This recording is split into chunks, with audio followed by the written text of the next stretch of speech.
Civilisation. सबसे पहला हमारा टॉपिक है what is a civilisation. Means civilisation क्या होता है? A civilisation is a group of people living together in an advanced and organised way. Civilisation मतलब क्या होता है? सिविलाइजेशन का मतलब होता है जिसमें बहुत सारे लोग साथ में और एक ग्रुप बनाकर रहते हैं इन एडवांस एंड ऑर्गेनाइज्ड वे, मतलब कि एडवांस्ड वे में और एक ऑर्गेनाइज्ड वे में, मतलब अच्छे से ऑर्गेनाइजली रहते हैं। A civilization is an advanced stage of human society. Civilization क्या होती है? एक एडवांस स्टेज होती है ह्यूमन सोसाइटी की। जो हमारी ह्यूमन सोसाइटी होता है ना, उसका एक एडवांस स्टेज होता है। It began when early humans started living in one place. ये कहाँ से स्टार्ट होता है? कब स्टार्ट होता है? When early humans started living in one place. जब early humans स्टार्ट करते साथ में रहना, एक जगह पर साथ में रहना जब स्टार्ट करते, तब फार्मिंग स्टार्ट करते साथ में, तब खेती बाड़ी वगैरह, and using tools and technologies like construction, transport and metallurgy. मतलब कि ये कहाँ से स्टार्ट होता है? जब लोग बाग साथ में रहना स्टार्ट करते हैं, साथ में फार्मिंग करते हैं, खेती करते हैं, एंड यूजिंग टूल्स, और टूल्स कुछ चीजें यूज करते हैं, एंड टेक्नोलॉजी लाइक, और कुछ टेक्नोलॉजीज यूज करते हैं जैसे कि construction, transport and metallurgy use करते हैं। और यहाँ पे मेटलर्जी का मीनिंग क्या है? Metallurgy is how people find metals like iron, copper, gold. Metallurgy means क्या होता है? कैसे लोग मेटल्स को फाउंड करते हैं, जैसे कि आयरन को, कॉपर को, गोल्ड को कैसे ढूंढते हैं, उसे क्या कहते हैं? मेटलर्जी बोलते हैं। To be called a civilization a society should have. अब हमें ये बोलने के लिए कि हम लोग सिविलाइज्ड है, सिविलाइजेशन है हमारे पास, तो सोसाइटी के पास क्या क्या होना चाहिए? सबसे पहले होना चाहिए गवर्नमेंट एंड एडमिनिस्ट्रेटर। गवर्नमेंट और एडमिनिस्ट्रेशन होना चाहिए जिसमें to manage people and activities, जिसमें लोगों को मैनेज करना आता हो और कुछ एक्टिविटीज परफॉर्म करना आती हो। फिर है urbanism. Urbanism means town planning. Town planning मतलब जहाँ पे जो रहते हैं ना वैसे उसकी प्लानिंग होनी चाहिए। ग्रोइंग सिटीज, सिटीज को कैसे ग्रो करना है ये पता होना चाहिए। And systems like water supply and drainage, और कुछ सिस्टम जैसे कि वाटर सप्लाई, वाटर का सप्लाई कहाँ से आ रहा है वो होना चाहिए, पता होना चाहिए, और ड्रेनेज सिस्टम जो होता है वो पता होना चाहिए। थर्ड है क्राफ्ट, कुछ क्राफ्ट होना चाहिए, making things from raw materials like stones और मेटल्स, और कुछ चीजें बनानी आनी चाहिए आपको क्राफ्ट, आर्ट एंड क्राफ्ट्स में, जैसे कि रॉ मटेरियल से कुछ चीजें बनाई जाती है जैसे स्टोन से और मेटल से, ये सब चीजें पता होनी चाहिए हमें। फिर ट्रेड आना चाहिए, ट्रेड के बारे में बताना चाहिए। Buying and selling goods with in outside the city, मतलब ट्रेड के बारे में नॉलेज होना चाहिए हमें कि हमें कुछ चीज खरीदना है या बेचना है सिटी के अंदर या सिटी के बाहर, तो हमें उस चीज का नॉलेज होना चाहिए। और राइटिंग होना चाहिए to keep records and share information, और हमें रिकॉर्ड्स रखना और इंफॉर्मेशन को शेयर करना आना चाहिए। कल्चरल आइडियाज में कुछ कल्चरल आइडिया होने चाहिए हमारे, जैसे कि आर्ट होना चाहिए, बिल्डिंग, स्टोरीज एंड ट्रेडिशंस होने चाहिए। और एग्रीकल्चर, एग्रीकल्चर अच्छा होना चाहिए, जैसे कि enough farming to feed people in towns and cities, मतलब कि इनफ फार्मिंग मतलब सफिशिएंट फार्मिंग होनी चाहिए, ना ज्यादा ना कम, इतनी फार्मिंग होना चाहिए कि हमारे गांव में और जो सिटीज में हम सप्लाई कर रहे हैं फूड आइटम्स वो हो सके अच्छे से।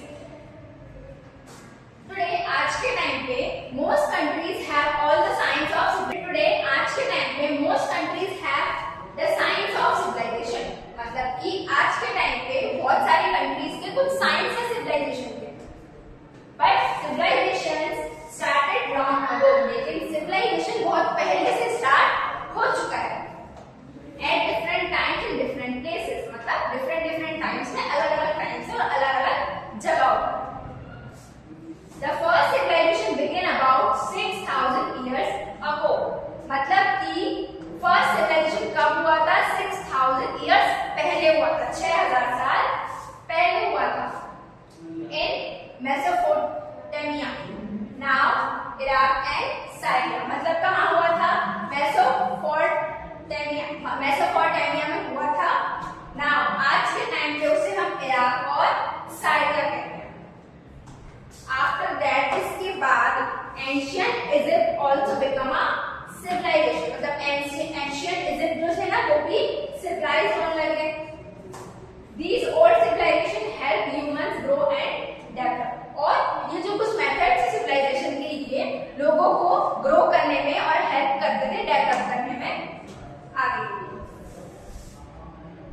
मतलब कि ये हमें कुछ एक पीरियड दिया है इंडस सरस्वती सिविलाइजेशन का, कहाँ से 2600 से 1900 BCE तक का, है ना। इस देखो 4000 BCE में क्या दिया है, बिगिनिंग ऑफ मेसोपोटामिया सिविलाइजेशन, मतलब 4000 BCE में 4000 BCE के लगभग में क्या स्टार्ट हुआ था, beginning of Mesopotamia civilization start हुआ था। और 3000 BCE में बिगिनिंग ऑफ इजिप्शियन सिविलाइजेशन, और 3000 BCE में इजिप्शियन सिविलाइजेशन स्टार्ट हुआ था, और 2000 BCE में इंडस सरस्वती सिविलाइजेशन, 2000 BCE में इंडस सरस्वती सिविलाइजेशन स्टार्ट हुआ था।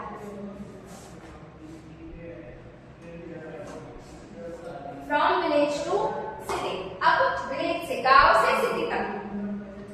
The Indus River and its branches made the land in Punjab and Sindhu. अब जो इंडस रिवर है और उसकी जो सिविलाइजेशन, उसके जो ब्रांचेस है, उन्होंने ब्रांचेस बना रखी कहाँ पर, लैंड, जैसे from village to city,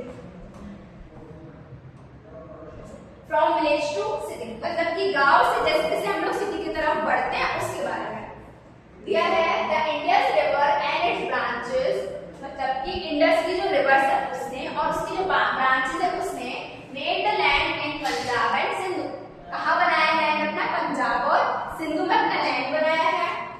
in India and Pakistan good for farming, मतलब कि इंडिया में भी और पाकिस्तान में भी जो भी गुड फॉर फार्मिंग है, मींस अपने फार्मिंग के लिए, खेती के लिए बहुत अच्छा है। लॉन्ग अगो, बहुत पहले, अनदर रिवर कॉल्ड सरस्वती, बहुत पहले की बात है, दूसरी रिवर का नाम क्या है, Saraswati, also flowed through Haryana, Punjab, Rajasthan and Gujarat, मतलब कि दूसरी नदी सरस्वती की बात कर रहे हैं, कहाँ से फ्लो होती थी, हरियाणा साइड से, पंजाब से, राजस्थान से और गुजरात साइड से फ्लो होती, बहती थी। अराउंड 3500 BC, मतलब 3500 BC बहुत पहले की बात है। स्मॉल विलेजेस स्टार्ट, जहाँ पे स्मॉल विलेजेस, छोटे छोटे गांव बनना स्टार्ट होने लगे।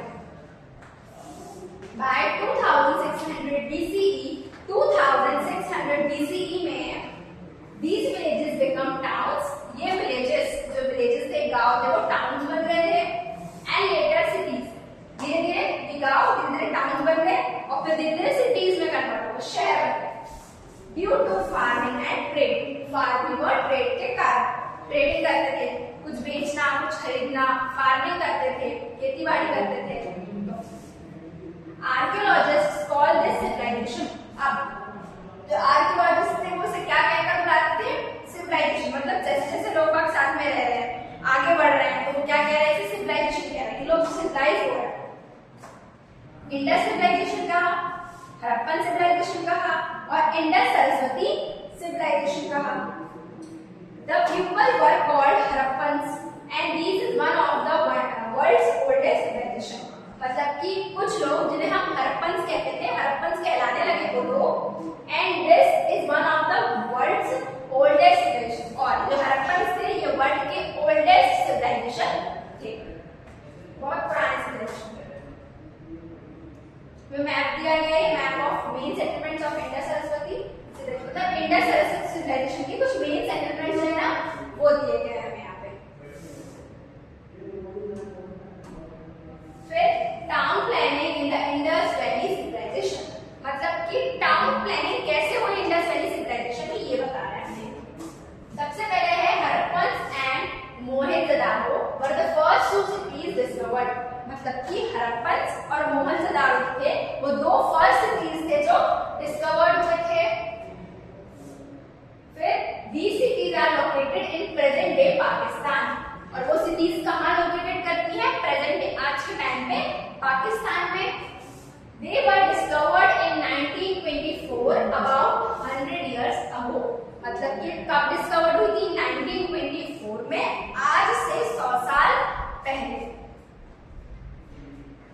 आफ्टर देयर डिस्कवरी, इनकी डिस्कवरी के बाद, many other seeds were found in the Indus Plains, मतलब इनकी डिस्कवरी के बाद इंडस प्लेन्स में बहुत सारी सिटीज, बहुत सारी सीड्स फार्म होने लगे, मतलब मिलने लगे। Because of this, the civilization was first called the Indus Valley civilization,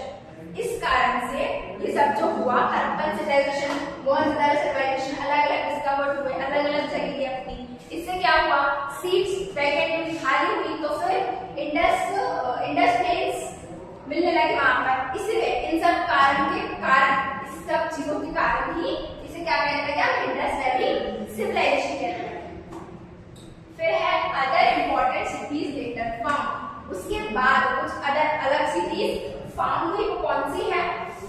एक है धोलावीरा इन गुजरात इंडिया, धोलावीरा नाम की सिटी मिली जो गुजरात इंडिया में थी, और डाकीगढ़ी नाम की सिटी मिली जो कहाँ थी? हरियाणा इंडिया में, और गनवेरीवाला सिटी नाम की मिली कहाँ थी? वो इन द गोलिस्तान डेजर्ट पाकिस्तान में। मीन्स कहाँ मिली है? दानवेरीवाला सिटी मिली थी कहाँ पर? गोलिस्तान डेजर्ट पाकिस्तान में। Hundreds of smaller seeds were also discovered across the region। मतलब इस रीजन में फिर hundreds of small seeds, छोटी छोटी बहुत सारी seeds फाउंड होने लगी, मिलने लगी थी।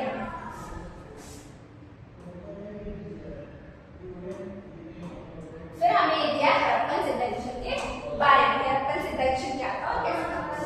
सबसे फर्स्ट है many seeds found in Gujarat, Haryana and Rajasthan. Harappan civilization के दौरान, मतलब जब हड़प्पन सिविलाइजेशन था तब many seeds found in Gujarat, बहुत सारी सीड्स मिल रही थी कहाँ? गुजरात में, हरियाणा में और राजस्थान में।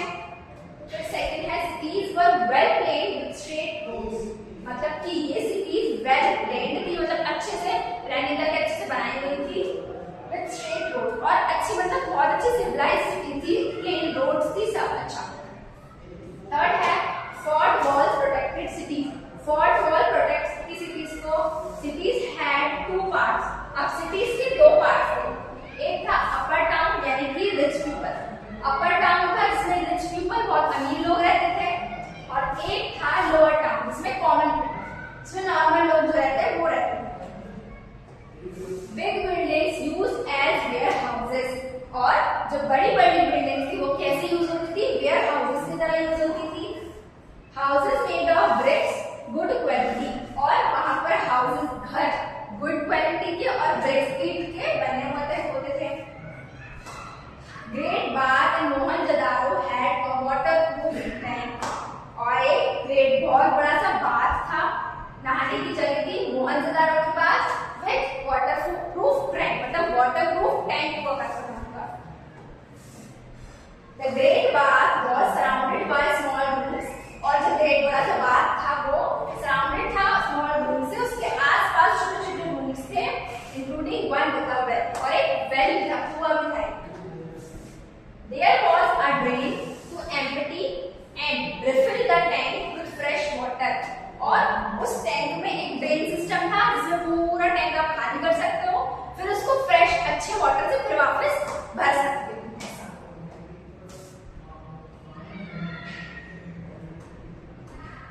फिर दिया है purpose of the great bath. जो ग्रेट बाथ था ना, यहाँ में डायग्राम दिया है drainage system at Lothal Gujarat. Lothal Gujarat का ड्रेनेज सिस्टम दिखाया आपको इस डायग्राम के थ्रू। इसमें दिया है purpose of the great bath. Great bath जो बड़ा सा बाथ था उसका पर्पस क्या था, क्यों बनाया गया? आर्कियोलॉजिस्ट आरंट श्योर, आर्कियोलॉजिस्ट जो थे वो श्योर नहीं थे। इट कुड हैव बीन, ये हो सकता है किस लिए बनाया हो? पब्लिक बाथ, पब्लिक बाथ इसमें सब लोग नहा सके इसलिए बनाया हो सकता है। Ruled out because most houses had their own bathrooms, हो सकता है कि जो बाकी आसपास के लोग हैं उनके पब्लिक जो आसपास के उनके खुद के बाथरूम ना हो, इसलिए अलग से बनाया हो पब्लिक की सबके लिए। या फिर अ रॉयल फैमिली बाथ, या फिर एक रॉयल फैमिली बाथ होगा, अमीर लोगों का एक अलग सा बाथ नहाने के लिए। अटेंड फॉर रिलीजियस रिचुअल्स, और हो सकता है कि रिलीजियस रिचुअल्स जो होता है ना, कुछ पूजा वगैरह होती है रिलीजियस, जो अपने अपने उसमें होती है अलग अलग, उसके लिए बनाया हो सकता है। ऐसा श्योर नहीं थे इस चीज को लेकर। ये हो गया हमारे पर्पस। फिर है वाटर मैनेजमेंट। अब इसमें वो लोग वाटर कैसे मैनेज करते थे, कैसे लाते थे, कहाँ से लाते थे? सबसे पहले है Harappan valued water management and cleanliness, मतलब कि जो हड़प्पन सिविलाइजेशन के जो लोग थे, हड़प्पन थे, वो लोग वाटर सिविलाइजेशन को बहुत वैल्यू करते थे, मतलब बहुत अच्छे से बहुत अच्छा समझते थे वाटर सप्लाई मैनेजमेंट को, बहुत ध्यान रखते थे वाटर मैनेजमेंट का, एंड क्लीनलीनेस और साफ सफाई का भी बहुत ध्यान रखते थे। Houses had separate bathing areas, और हाउसेस के अपने अपने सेपरेट बाथिंग एरियाज हुआ करते थे। These connected to a drainage system under the streets to carry away waste water, और हर अलग अलग अपने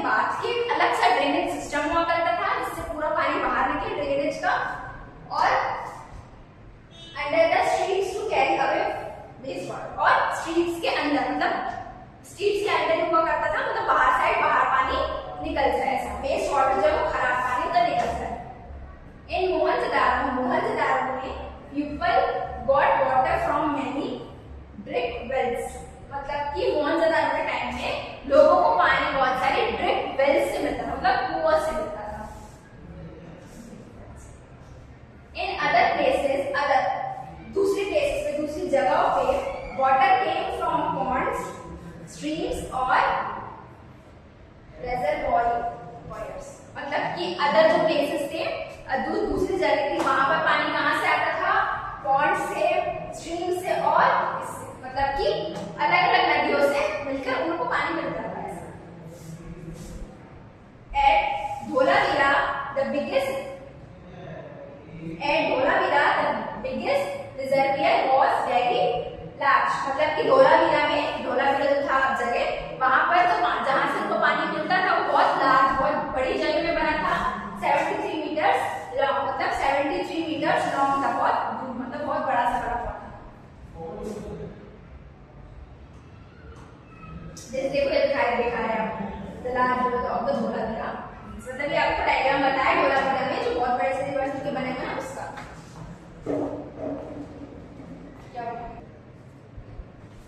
फिर दिया है एट धोलावीरा में there were 6 large reservoirs made of stone or carved from straw, मतलब कि धोलावीरा में यहाँ पे 6 large reservoirs थे, मतलब कि 6 बड़े बड़े वो थे जिसमें पानी स्टोर करते हैं, वो जहाँ से उनको पानी मिलता है वो made of stone और carved from rock, मतलब कि जो स्टोन पत्थरों से और रॉक से बना है।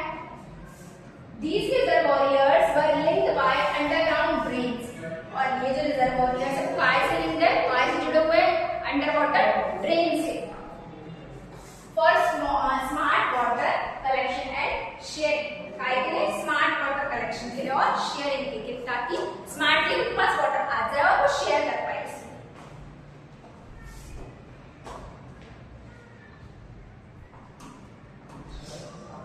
What did the Harappans eat? अरे हाँ, अब हरप्पन्स क्या खाते थे ये बता रहे हैं। Harappan settlements were near rivers from water and farming. Harappan settlements जो है वो रिवर्स के और फार्मिंग के नियर पास में रहते थे। They grew cereals like barley, मतलब कि वो कुछ अनाज उगाते थे, जैसे कि बार्ले उगाते थे, व्हीट उगाते थे, माइलेट्स उगाते थे एंड समटाइम्स राइस, कभी गेहूं, चावल और बार्ले वगैरह ये सब वो उगाते थे, क्योंकि वो पानी के पास रहते थे, खेती बाड़ी कर सकते हो आसानी से इसलिए। They also grew pulses, और वो कुछ pulses दाल भी उगाते थे, like beans and lentils, मतलब कि beans वगैरह भी वो उगाते थे, and various vegetables, और बहुत सारे कुछ वो भी उगाते थे, वेजिटेबल्स मतलब वो सब्जियां भी उगाते थे। Harappans were the first in Eurasia to grow cotton and made cloths from it. जो हरप्पन्स है वो यूरेशिया में से पहले थे जो कॉटन उगाते थे, रुई उगाते थे और उनसे कपड़े बनाया करते थे। They made farming tools like, ये कुछ farming tools बनाया करते थे, जैसे कि like plug, some still used today, जो कुछ आज भी यूज होते हैं। Harappan agriculture and food, Harappan का एग्रीकल्चर कैसा था और फूड कैसा था। Farming was done by many small villages around cities, मतलब कि जो फार्मिंग है, जो खेती है वो कहाँ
खरीदना ये सब करते थे वो सिविलाइजेशन के दौरान में। And with others outside India, और आउटसाइड इंडिया के बाहर भी करते थे। They exported ornaments, timber, daily use objects, gold, cotton and possible food. मतलब कि वो क्या ये ढूंढते थे, बनाते थे क्या, डेली की यूज होने वाली चीजें, गोल्ड, कॉटन, ऑब्जेक्ट्स, ये सब। Popular ornaments included carnelian beads from Gujarat and shell bangles made for coach shells. Harappan craftsmen use special techniques. Harappan craftsman जो थे, जो मतलब ये सब चीजें बनाते हैं, उन्हें क्राफ्ट्समैन बोलते हैं। वो स्पेशल टेक्निक्स यूज करते थे कुछ चीजें बनाने के लिए, to drill and decorate beads and make shell bangles. They probably imported copper because it was rare in their region.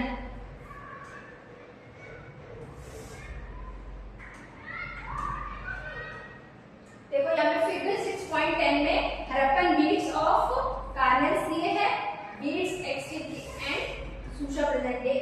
तभी कुछ चीजें दी होंगी जो हरप्पन लोग बनाते थे ना अपने टाइम में, वो। फिर है Harappans use land routes, rivers and seas for trade. मतलब कि जो हरप्पन लोग थे ना, वो रिवर के, सीज के ऐसे रास्ते यूज करते थे, रिवर के ऊपर रिवर के ऊपर का रास्ता चूज करते थे ट्रेडिंग के लिए। मतलब कुछ बेचना या कुछ खरीदना रहा तो रिवर के ऊपर जो रास्ता होता है ना, उसको बनाकर फिर उस पर चलकर वो जाते थे उधर। This was the first major maritime sea active in India. ये फर्स्ट मेजर मैरीटाइम था एक्टिव जो इंडिया में था। Many settlements were in coastal areas of Gujarat and Sindh. मतलब कि बहुत सारे सेटलमेंट्स गुजरात और सिंध की कोस्टल एरियाज में हुए थे। Lothal had a huge dockyard basin 270 metre long to 36 metre wide. मतलब कि लोथाल में ह्यूज डॉकयार्ड था बेसिन का, जो 270 मीटर लॉन्ग था और 36 मीटर वाइड था, चौड़ा था, फॉर बोट्स के लिए। These dockyard helped send and receive boats for trading goods. ये dockyard help करता था send करने में कुछ या receive करने में चीजों को, ट्रेडिंग के लिए मतलब यूज हुआ था। Traders use small seals to identify goods and themselves during the trade. मतलब कि traders एक small छोटी सी seal यूज करते थे जब कोई चीज बेच रहे, कोई चीज दे रहे तो उस पर लगाने के लिए।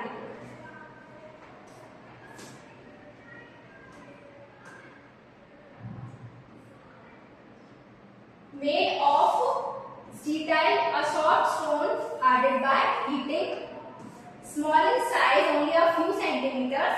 मतलब कुछ सील को यूज करते ना, उसके बारे में बता रहा है। स्मॉल साइज का होता था, बहुत ज्यादा ही, और show animal figures and some writing science about them. कुछ एनिमल फिगर बने होते थे उसमें, कुछ जानवरों के निशान और स्मॉल साइंस, कुछ छोटे छोटे साइन बने हुआ करते थे उसमें। The writing and animal symbols were not yet fully understood. और जो उसमें जो राइटिंग बनी होती थी वो, और जो एनिमल सिंबल बने होते थे वो एग्जैक्ट अच्छे से समझ किसी को नहीं आती, पर जिसने लगाया उसे समझ आना चाहिए।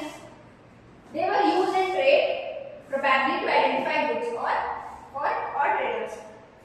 ये स्पेशली किसके लिए यूज किया जाता है? ट्रेड करने के लिए, कुछ बेचने या खरीदने के लिए। Probably to identify goods and traders, और गुड्स को, अपने सामान को, और ट्रेडर्स को जिसने दिया है, जिस तरफ से आया है, उसको स्पेशली आइडेंटिफाई करने के लिए यूज करते हैं सील।